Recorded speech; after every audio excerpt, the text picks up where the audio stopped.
Well, the Astros are getting punched in the mouth by injuries, bad pitching, and big innings nightly. They have Yordan Alvarez. Is he the superstar to pull this team out of this conundrum and back into the fight? Let's start Locked On Astros right now. Yainel Diaz, this is Locked On Astros. Hello and welcome to Locked On Astros, your daily Astros podcast. Here are your hosts, Eric the Man Huysman and Brett H-Town Wheelhouse Chancey. We are Locked On Houston Astros. I'm Eric Huysman. He's Brett Chancey. With over 6 seasons together, 2 decades on a mic, we bring you the fans' perspective with a local expert analysis. This is the Locked On Astros podcast, the #1 Astros podcast, brought to you by the Locked On, the #1 sports podcast network out there. So, Brett, I know that we were expecting maybe some better results in today's game, especially with Burrows' last 3 starts, but we're going to talk a little bit about today's game, but Teng, he's going to stay in a rotation for Saturday's game. They're going to go with the 6-man rotation for now. How long is he going to stay in a rotation? We'll talk about that. Alvarez, he leads a offense of 2 in today's loss. And also the Astros have an issue with allowing 8 runs. This is an issue that they've been dealing with a lot this season, but they can't seem to get the win when they allow 8 runs or more. Look, this is what this team has become, Eric. And, I was able to had the freedom today to turn it on during class because you know how it is as a former teacher, I might add. When you get towards this time of the year, there's a lot of free time. So like, hey, kids, let's watch the Astros. Every one of my kids in this one class goes, are they going to win today? And I said, nope. At work today, they were like, hey, Eric, I heard the Astros won today. I'm like, yeah, it was pretty nice. It was actually pretty nice. Yeah, I know that, that game, that walk-off, that was a nice win. It was good for Zach Cole. You led that for the young guy, but man, 1-7 against Seattle this season.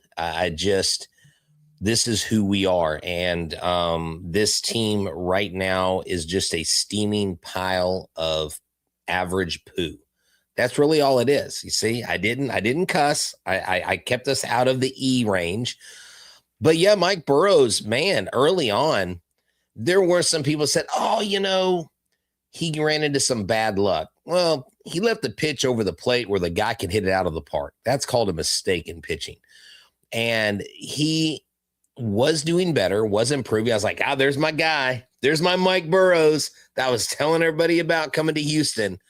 And then the Mike Burrows from early on showed up. 7 earned runs, Eric, 4 strikeouts, 3 walks. Hey, he had 12 whiffs. There's that. And he did throw 102 pitches. So is there a bright side to this? No, not really. Yeah, I know that in past few games, he hasn't allowed more than 3 runs. Right. He was, I think, 3, 2, and 0, if I remember correctly. He's been pretty, one thing I could say about Mike Burrows is he's been very effective in going deep into the games. When I say deep in games, I mean into at least a 6th inning in most of his starts. He's been in innings either, if nothing else. And his ERA is high. You can't look at him and say, yeah, this guy is the ace. He's an elite pitcher. But he is a guy that's at least eating up some innings when he comes in.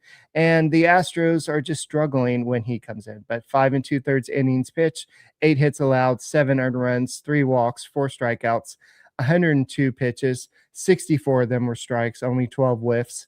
And it's just the average exit velocity was a little high, 90.7.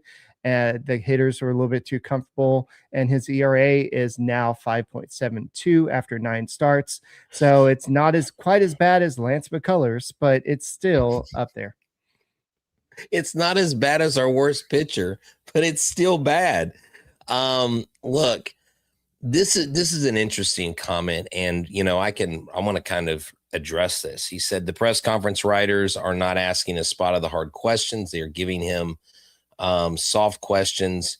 versus tough, what the hell is going on questions. I will say this, and I have talked to Mike about this. Mike has big league experience in the big markets. The media in the Astros, when it comes to hard-hitting questions, and I'm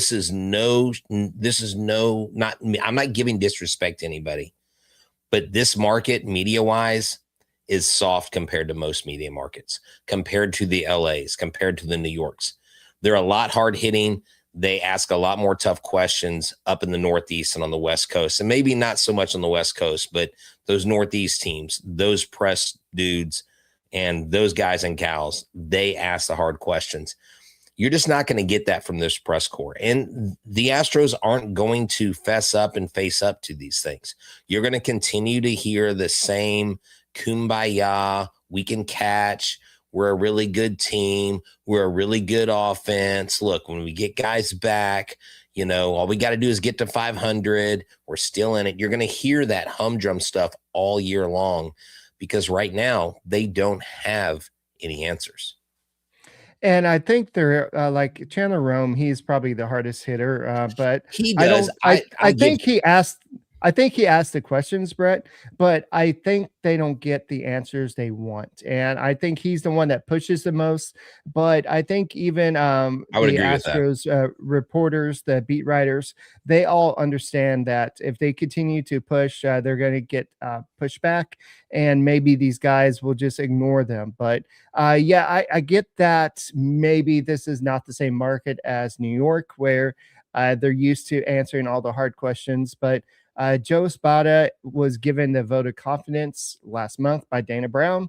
And Dana Brown says, well, it's not his fault that the Astros are in the position they are. Well, it's got to be somebody's fault. They are 17-28. They're 11 games under 500. Again, this is a low mark again for the season. And I'm not saying it's tombstone time, but it's getting pretty close to tombstone time, where the Chronicle needs to go and put that all over the front of their sports section to see if they can motivate the Astros, because it sure worked for them in 2005. But it just feels like it's hopeless. Like after everything that went wrong but right in yesterday's game, where you had that walk-off by Zach Cole, you're like, maybe this is the momentum you have going, especially with Burrows on the mound. He had his best game of the season the day before, the appearance before, but this is what the Astros have been doing all year, Brett, and it's just frustrating because you just can't get that consistency, and you're not going to win without that consistency. Well, hey, you know what? There's still 117 games left, Eric. We're going to keep moving the goalposts. There's still 134 games left. I want to get John Gruden in here. There's still 100 games left. We can do it. We just got to grin down and bear it. We got to get some momentum. But Eric, it seems like every time this team has momentum, they lose it. I mean, you go into Cincinnati and you win 10-0. And then you go on the next two games, you can't score a dang run. I mean, right. What, like 3 runs? Hardly. It's so frustrating what this team is doing. And look, Jeremy Peña still didn't play again because he was still sore from getting tabletopped. I mean, yeah. Someone described it like this, Eric, in my group chat. They were like, Jeremy Peña and the Astros are like the final destination version of Major League Baseball. It's like injuries just find them. Yeah, but going back to the original topic, the Astros this last year, they allowed 8 runs 15 times all of last year. This season, in only 45 games, they have done it 16 times. And Mike Burrows, he had the answer in today's game. I just read this quote, if I can find it. He said that you want to force them to swing the bat. There was a couple of pitches that weren't exactly where we wanted, but just trying to make competitive pitches in the zone, make them swing, because this team will walk if you give it to them.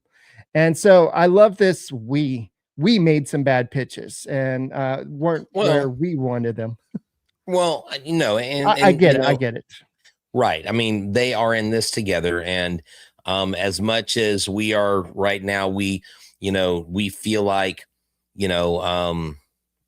Apollo's trainer when Apollo took on Drago, and Drago, knocked Apollo out and basically ended up dying.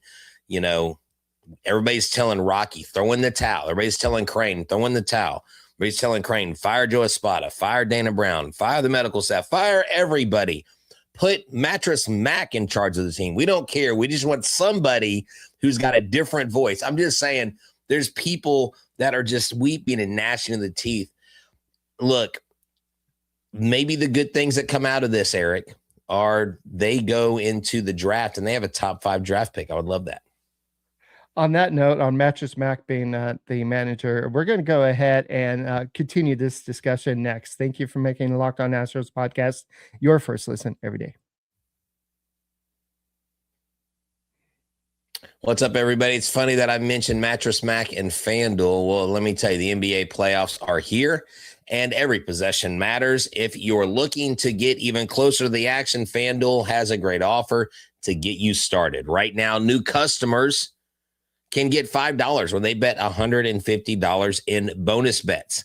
And what's even cooler is right now, you can get all the playoff action, and it makes everything more exciting, right? Like, you can check the stats, you can check the trends, the matchups before, during, and after the game. When the next game starts, you can go with player props. You can follow your favorite stars, who is going to be in, who is going to be out, who's going to advance. It's really easy to navigate the app, and it makes playoffs for basketball even more engaging from start to finish. So head to FanDuel.com today to get started. FanDuel, play your game.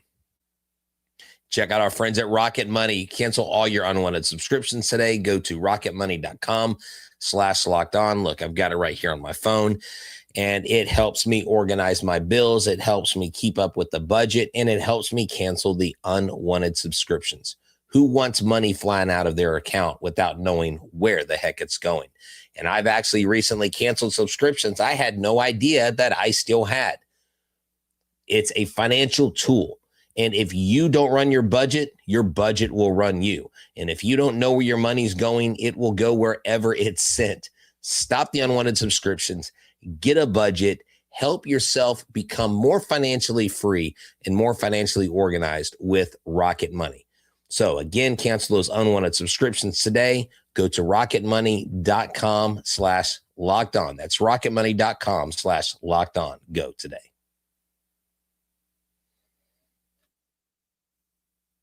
Hey guys, thank you for making Locked On Astros podcast your first listen. Go ahead and join the Everydayers Club. All you have to do is for access to the Discord server where you can have discussions with Brett and I or other listeners of the podcast and get access to the ad-free version. Just go to lockedonastros.supercast.com and become an Everydayer today. So according to Brett or other people on social media, the Astros want to save you wins for 2027, and they want to have back order slips on wins for 2027. So if Mattress Mac is the manager, but I don't see that happening.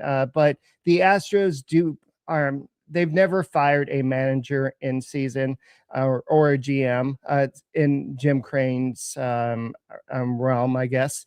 So we already talked about Brown giving Espada a vote of confidence. The Astros are now 6.5 games back of the American League West, but it just feels like they're further back. I know they're still somewhat in the wild card race, but how is Jim Crane going to react? Because even when they signed Tatsuya Imai back in January, he had the mindset of, we're going to win now. We're not doing any back order slips. We don't want to save wins for 2027.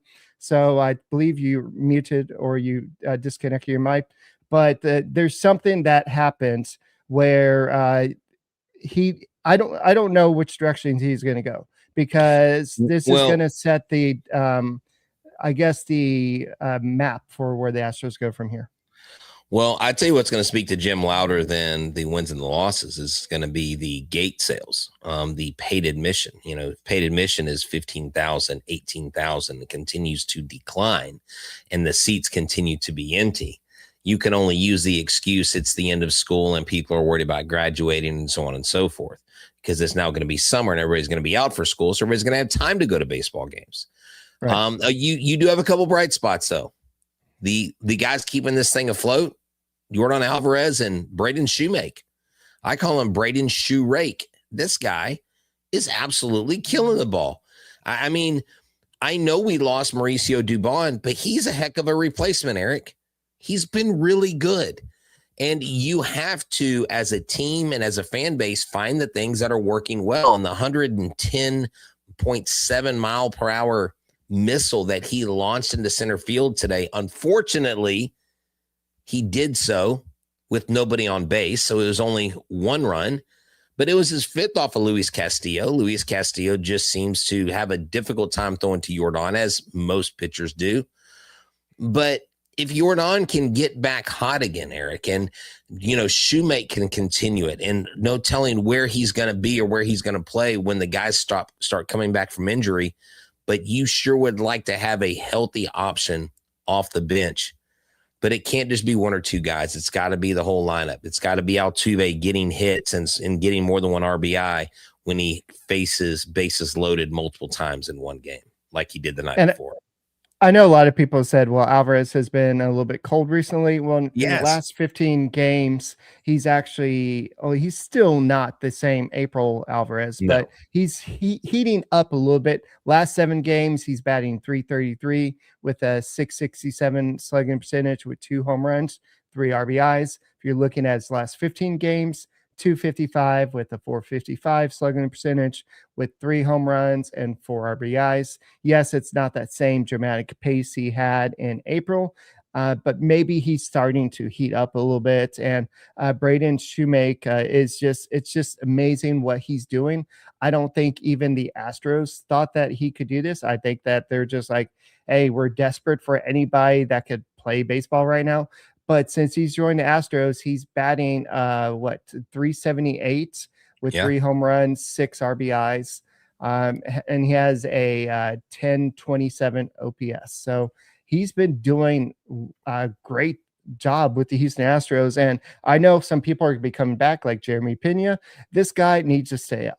You don't send down a guy that's on fire like he is. No, Bryce Matthews is more prone to be sent down than Shoemake is. Of course, Bryce Matthews may survive a little bit just because they're probably waiting for Myers to come back. I think when Myers comes back, I think Matthews is probably one of the first guys to be sent down, just because he's really, for the most part, a 0 at the plate when it comes to home at bats. I mean, on the road, Bryce Matthews has been great. Defensively, Bryce Matthews has been great. But just to make sure there was no confusion, because someone made a comment, I wasn't alluding to Shoemake and Dubon as if that was the trade. I know Dubon was traded to the Braves for Nick Allen. We got Shoemake in a trade from the Yankees. But I'm just comparing the two as they're both utility players.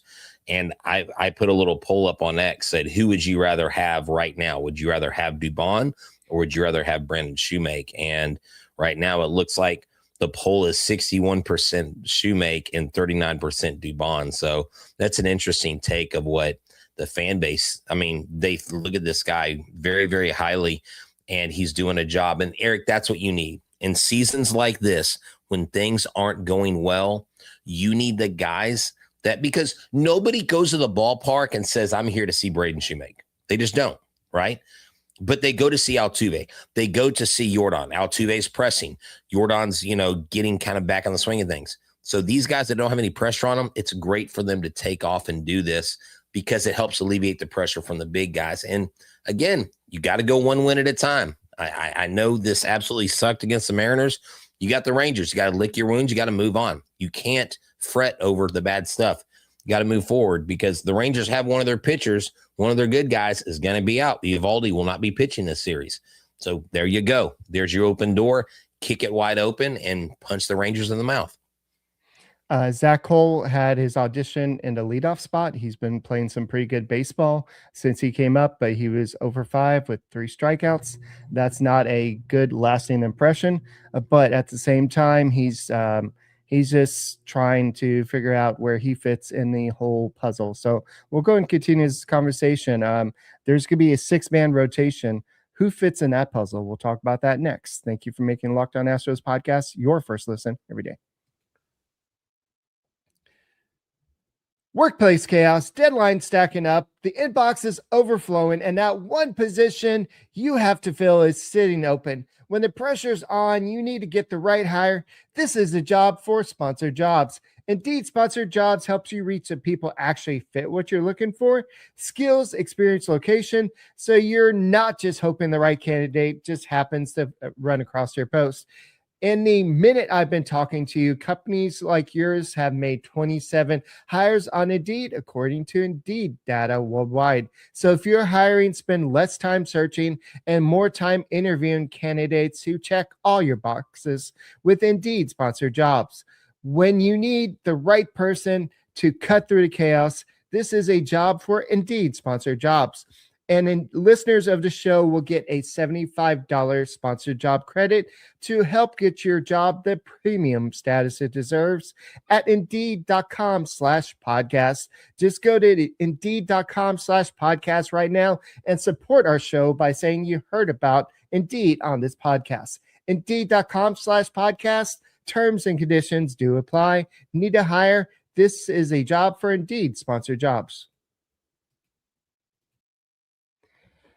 Hey guys, thank you for making Locked On Astros podcast your first listen every day. Go and subscribe to us. And we are talking about Astros baseball. Yes, the Astros are not playing good baseball right now. They fell behind 3-0 in the first inning today, and it was all downhill from there. It's been basically all downhill for most of the season. They're now 17-28. The good news is that they are still in 4th place in the division.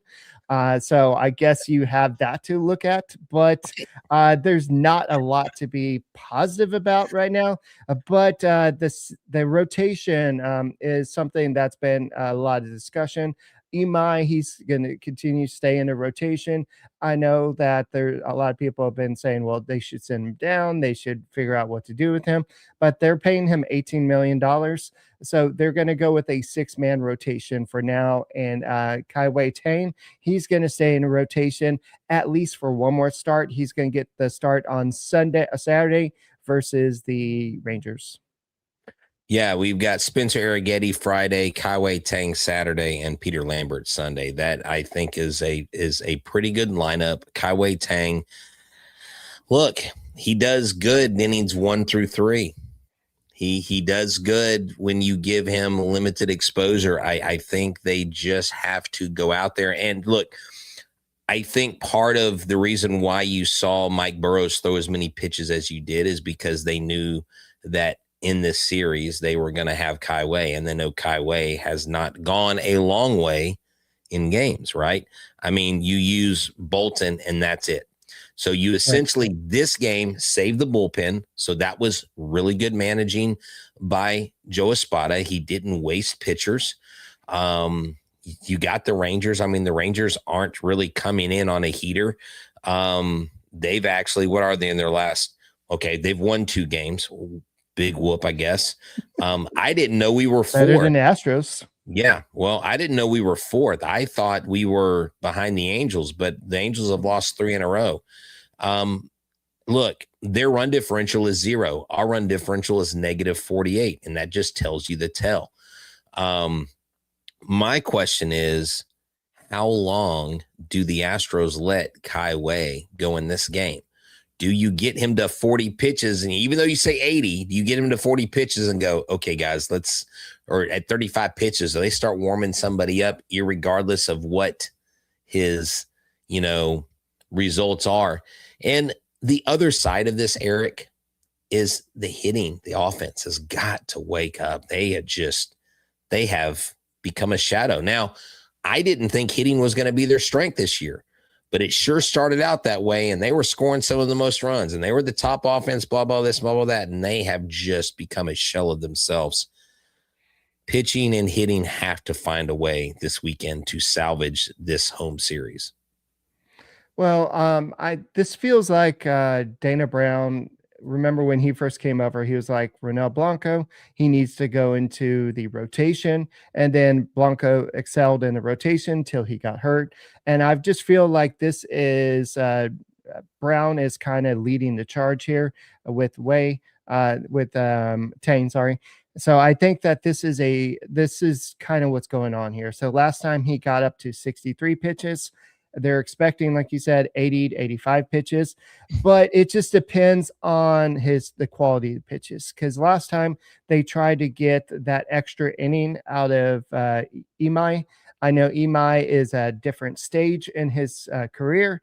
Tang is a little bit more established. He's more established in the bullpen versus rotation, even though he made more starts last year. But this year he's been more established as a bullpen piece, and he was a great bullpen piece. But the Astros felt like he maybe as a opener, somebody that can go 3-4 innings would be a asset for them. But I think they lost a valuable piece out of bullpen. But this is where they are. They are without reliable pieces for the rotation. So you got to piece it together. I mean, look, they are in between a rock and a hard place. Yeah. I mean, that's all there is to it. There's no two ways about it.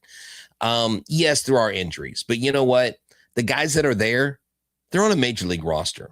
They have a freaking job. The job is to throw strikes. They don't throw strikes. They walk a hell of a lot of batters. Too many. And when you create runners and activity on the bases, you allow other things to happen, like small mistakes, fumbling a ball, not getting a ball to second to turn a double play and get one out, dropping a ball in right field. That's a routine fly ball. There's all these things that go into this. They've got to throw strikes. They've got to fill up the strike zone. They've got to challenge the hitters, and the defense has got to do their job. If the pitchers can do that, the question remains right now, can the hitting follow suit and give them support? Because, Eric, if they do hold the Rangers to 2 or 3 runs, I still see a lot of 3-2 wins by the Rangers or 2-1 wins by the Rangers, because this offense right now is just not good. Well, I know that it takes a lot to start a fire, and it takes like oxygen, it takes the ignition source. There's a lot of things that goes into starting a fire. And the reason why I mention that is the fact that in order to get winning to be consistent is you have to have everything going in, like everybody participating and contributing and doing it like, I guess what I'm trying to say is the hitting's got to be on, the pitching has got to be decent, and you've got to have good defense. You've got to have smart base running. There's a lot of things that go into good baseball, and we just haven't seen that consistently all at the same time. We've seen maybe Burrows throws a good game, and then the Astros lose that game, or maybe somebody else throws a good game, and then maybe bullpen blows it, and then you scored 10 runs, and then the pitching gives up 12 runs. It's just how the Astros have been all season. Hey, Dana Brown said it. We still have a really good offense. We can catch the ball. We have pedigree. We are speaking life into this season. Hey, we got guys coming back. So, Cam Smith, he's loaded with talent. Let me see what else he says. He's not worried one bit. So if you believe that, I've got oceanfront property in Arizona I want to sell you. But until this team shows up, I just think this is a bad baseball team. This is just not a competitive Major League playoff baseball team. And if they turn the corner and they go on some wild winning streak and they win 10 in a row, then you know what? I will eat my crow. But until I see that, I'm not believing it. And Dana Brown, I love you, man. I love the positive. I'm always positive, always Astros, but I'm not delusional. And you're not delusional, and neither are you, fan base. Neither are you, Locked On Astros Nation. You're not delusional either. So don't come here and tell me, oh, you're being negative all this. And I thought you were the always positive, always Astros guy. Because when I'm not hard on them enough, y'all get on to me. So I'm just telling you, Dana Brown is gaslighting you right now, and I don't even think he believes the bull crap that he's spewing. Well, the difference between having good pitching and bad pitching, you can look at where the Rangers are. They're, like you said, they have a +0 run differential. The Astros are at -48. There is a 6-game difference between the two. The Astros probably could have won a few more games here or there. I think bad luck has been an issue with the Burrows. I know that in today's game, it wasn't bad luck, but there's been some situations where bad luck got to him. I think that the Astros just have found different ways to lose games this year. And this team is just, I'm not ready to throw in the towel and give them tombstone yet, but I'm not saying they're making the playoffs at all. They're got to go at a big run. I think right now the wild card is in a dream world right now. Yeah. I think making the wild card is a dream world. Getting back to 500 is what I'm talking about. Maybe. And the only reprieve you have is that you're in the American League West, but you can't. We only got 117 games left. We've got 117. There's a lot of season left to play. Are you going to tell me there's still 60 games left and we're still 10 back, you know, or, I mean, gosh, you know, we are only 6.5 back, Eric. So We're not that bad of shape. Still get a chance for the wild card because nobody's running away with it in the American League, period. So, but yeah, that's all I'm going to say about that. It's going to take a miracle for the Astros to get back into it. But guys, thank you for making Locked On Astros podcast your first listen. Go and subscribe to us, and thank you for tuning in to tonight's show. Tomorrow we'll talk about the Rangers series. How did it get started? Or I guess on Sunday we'll talk about the Rangers series. How did it go? But make sure you subscribe and follow the Locked On Astros podcast to get all the latest episodes. If you never miss an episode, the Everydayer Club is built for you. Get Locked On Astros ad-free, plus members-only Discord access and more. Head to lockedonastros.supercast.com to join the club. For those of you on video, we send you to the first ever 24/7 national Locked On Podcast Network YouTube channel. On audio, for your second listen, go check out Locked On MLB. And hopefully, Michael Connor will have some good games to talk about over the weekend with the Locked On Astros podcast. Thank you for listening, and we will see you on Sunday. Go Stros. Homer saying Go Stros. What's up with that? Homer? What do you want me to say? Go Rangers? Oh, Brett said Go Rangers. I'm going to put that up. I said Go Stros.